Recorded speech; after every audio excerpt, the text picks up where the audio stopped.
Davanti all'ingresso del Museo Correr, una targa ricorda un avvenimento avvenuto nel 1807. Per far posto alla celebre e conosciuta ala napoleonica venne distrutta la chiesa di San Geminiano del Sansovino. A dirla tutta non piaceva ai veneziani come chiesa perché presentava degli evidenti errori di progettazione anche solo nella facciata. Però a discolpa del Sansovino possiamo dire che era impegnato in cantieri ben più importanti, come all'interno del Palazzo Ducale.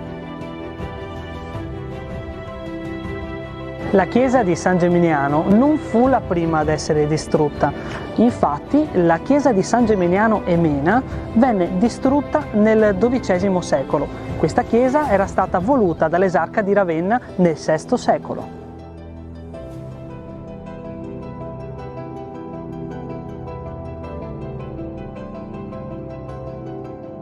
Sulla strada fatta di pietre grigie che porta fino alla chiesa di San Pietro di Castello, una pietra bianca non lascia indifferenti. Questo era il luogo preciso dove il doge si fermava quando veniva ad incontrare il patriarca di Venezia.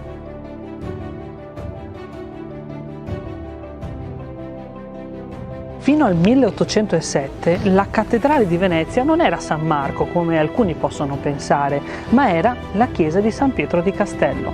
Ecco che questa pietra era un vero e proprio compromesso.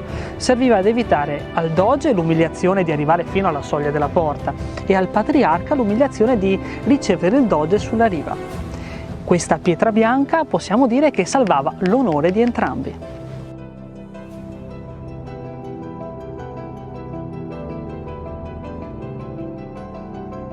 Passeggiando lungo i giardini vicino alla Biennale incontriamo ad un certo punto la statua e il monumento a Giuseppe Garibaldi. Oltre alla figura di Giuseppe Garibaldi c'è il leone di San Marco, ma sul retro c'è un'altra figura decisamente enigmatica, è Giuseppe Zolli.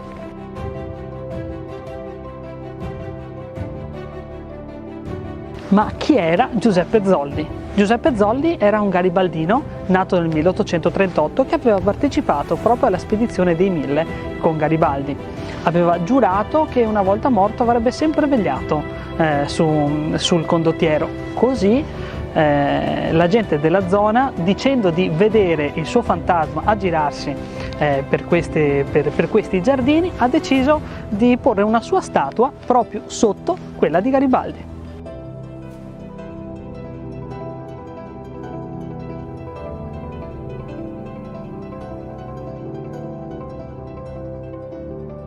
Ad un occhio attento, la Basilica di San Marco non è perfettamente in asse con la piazza San Marco.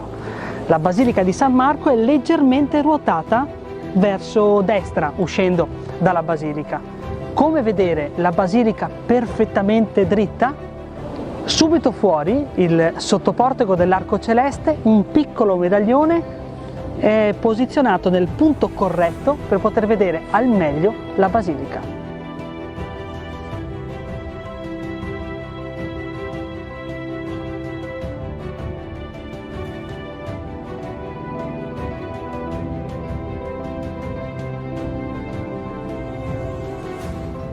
Ci troviamo ovviamente in piazza San Marco, dietro di me il famoso Palazzo Ducale. Il loggiato superiore del Palazzo Ducale era composto da colonne bianche, 2 di queste colonne invece erano rosa. Si narra che proprio da queste 2 colonne il doge presenziasse alle cerimonie importanti di Venezia. Il colore rosa forse indicava anche il sangue, perché proprio da qui forse venivano emesse le sentenze di morte. E il patibolo comunque era collocato tra le 2 colonne della piazza e il condannato in direzione della torre dell'orologio, perché da lì poteva vedere l'ora della sua morte.